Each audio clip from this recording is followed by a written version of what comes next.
every time I go for a ride on my motorcycle, as soon as I swing my leg over the saddle and have my hands on the handlebars and I'm ready to roll the throttle and go, for half a second, just a split instant, I freak out and I'm like, oh, wait, where's my seatbelt? Put your seatbelt on. And I think it's like a lightness in my chest, or just I feel like unrestricted. And I'm like, wait, I'm missing something. I kind of always have like, oh, I'm missing something. And then, of course, it takes me like half a second and I'm like, oh no, I'm riding my motorcycle. I don't have to put a seatbelt on. And it happens every single time. I've been riding for about 5 years now, and I still have not gotten over that point of being like, oh shit, I'm missing something. And then, in that second, I'm like, oh, but I'm not wearing any safety harness. All I have is my back protector. I put it in the back pocket of my jacket, and I'm like, that's all I got. I got my helmet and my back protector. But and then you're like, oh, what if this happens? What if this happens? And I always kind of come back to, and the reason I can switch this off so quickly is because I always come back to, no, I trust myself. Like, I know what I'm doing. And that, I really think, is such a big piece of risk. And I think about it in my business as well. And also, I think big picture, the more people that do find success in what they do in their life, work, business, family, or other, that the more you can deal with risk and manage that risk, I think is the people that tend to have that outward level of success that I think the majority of people would say, like, wow, that person's successful. And it does require you to put yourself on the line and to actually put yourself out there, because if you're not risking something, if you don't have that skin in the game, then what's the point? I think you need to have some element of skin in the game to see the big rewards. And, I see this with riding. It's like, yes, it is, it could be a death situation anytime I roll the throttle, to be honest. But there is a way to manage that risk, and you manage that risk by being good at what you do. You manage that risk by being a good rider and improving your skills. And I really do think the same is in business. And yes, you could invest thousands of dollars. Yes, you could spend 3-5 years, learning a skill or building a business. But the reason why people do this is because, like, you actually manage that risk by getting better at something. And that is way too often overlooked, because we will look at something and say, like, wow, that's scary, or wow, that is too different for me, and that's not something that I want to be a part of. I could never do that. We have all these beliefs that hold us back, but the more you see yourself as like, no, actually, I could do that if I did these other things as well, helps you see what is possible for you and what you can achieve if you just learn to manage the risk associated with, going deep in a certain endeavor or starting a business. The other thing that I think is like what we risk a lot in, that we don't even think about, and where we kind of metaphorically don't put on the seatbelt, is in love. How many of us here have really put ourselves out there for love and like risked it all and like, gone all in, and sometimes it worked, sometimes it didn't, but the times it did was really amazing. And I think also about when I met my husband, we were young university students on a study exchange program in Prague. And we were together during that semester, and then we were long distance for 2 years. And in 2012, I moved to the US and, completely changed my world and went all in on this situation. And, later married, and now we have a son together. But I think that risk piece is like, we freak out about risk in business, but it's like you're already risking a shit ton in love. And that's arguably the most vulnerable place to risk anything. This is really just a Motorcycle Mel edition today. I am showing up as my favorite alter ego, Motorcycle Mel. Motorcycle Mel does not give a fuck what anyone thinks.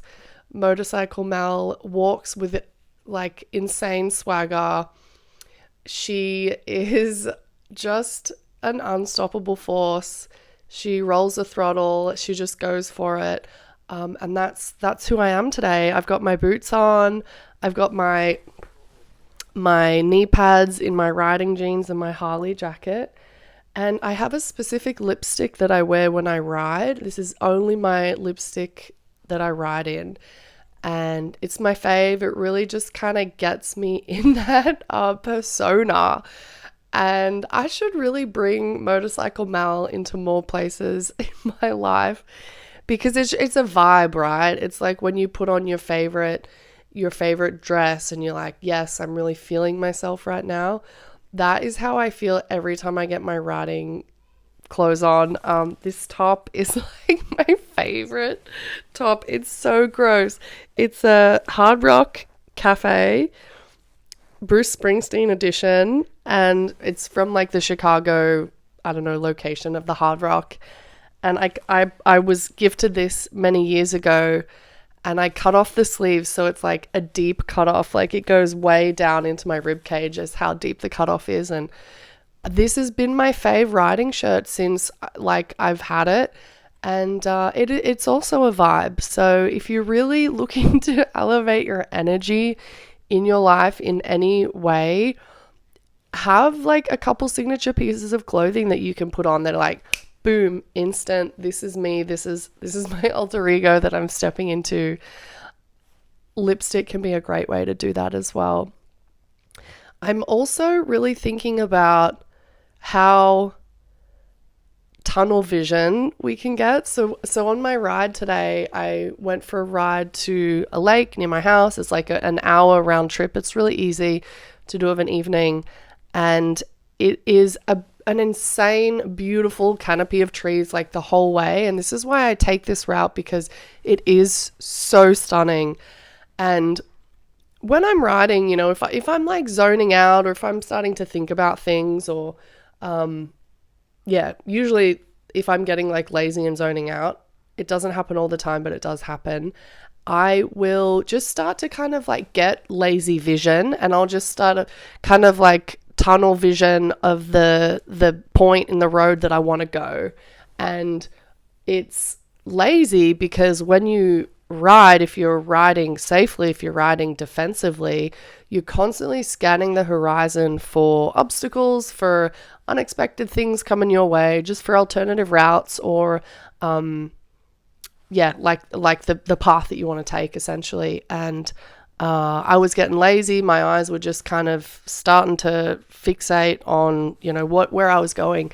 And I was doing this for a couple of miles, and then I snapped out of it and was like, holy shit, Mel, like you need to keep looking around more. You need to pay more of attention.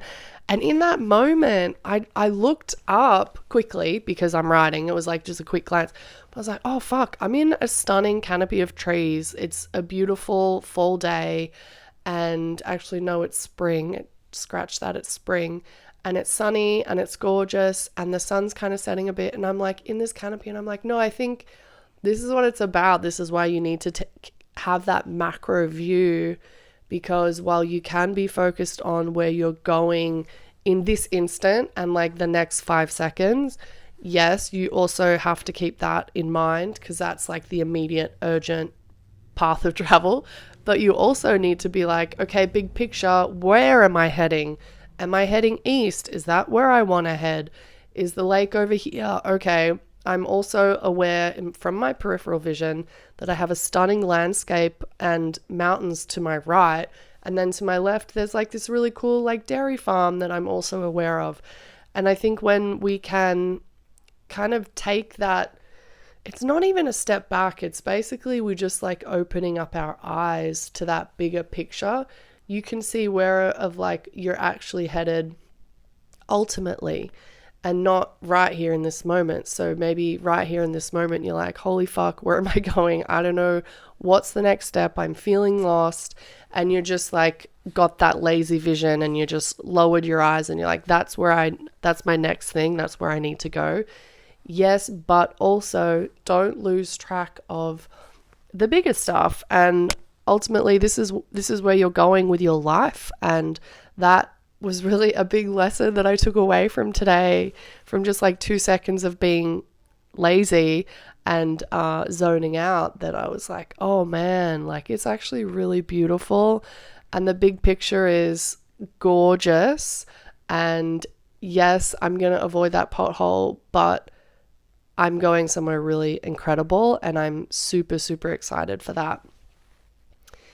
I don't know if anyone else here found out, but Lady Gaga dropped an album last week. And I found this out a couple of days ago. I don't even know. I think it was on my Spotify. And I was like, how did I miss this? Because I pride myself on knowing like when her albums are going to drop. And it just came out of the blue. It totally blindsided me. And I was like, she hasn't had time to do an album. She's been so busy. She does a lot of acting these days. And this album is called Harlequin. It's actually like a partner album to the movie that she is in. It's the Joker, the second one. The Joker Folie à Deux, I think. And man, I am honest review of Lady Gaga's Harlequin album. I love it. I fucking love it. It's everything I've ever wanted from Lady Gaga. Everything. And I'm ordering the vinyl. I think everyone should go and order the vinyl, download it off iTunes if people still do that, stream it on Spotify. It's so good. And the reason I love this is because I really feel like the vocals of this album are what she's about. Like, she's really leaning into her jazz best self. She's also unexpectedly, the track list, they're mostly covers, and it's very good. I feel like it's the 2024 version of Judy Judy Judy. Judy Garland live from Carnegie Hall is really how I'm feeling. Like, if there was a live version of this, it would be like Gaga live from Carnegie Hall. Her vocals are so on point. All of the music is like early jazz, I don't know, like 1940s, 50s jazz, like bangers from back in the day. One of the songs, When the Saints Come Marching In, actually it's one of the standouts. I really enjoy this off the album. But this song is actually about death. And I didn't realize that. You're like, it's super upbeat. It's like a show tune. Like, everyone knows that it was in The Simpsons, and it's a fun, I don't know, maybe they played at the baseball, and you're like, oh, you listen to the lyrics and you're like, oh, actually, like, she's talking about death and when the saints come to get her because she's dying, and how she hopes, like, saying goodbye to her children, and how she hopes that the children, like, carry her far. Which I love that line, is like just such a beautiful testament to like intergenerational achievement and legacy. It is a cover. There's also another song called The Joker, which I was like, oh, when I saw the track list, I was like, that's the original song, or the original song that she wrote for the movie. But it's not. That is also a cover. And I love this song specifically because it is the theme song for the Australian comedy sitcom called Kath and Kim. If you listen to the Lady Gaga version of The Joker, like, you'll know what I'm talking about. You're like, this is familiar.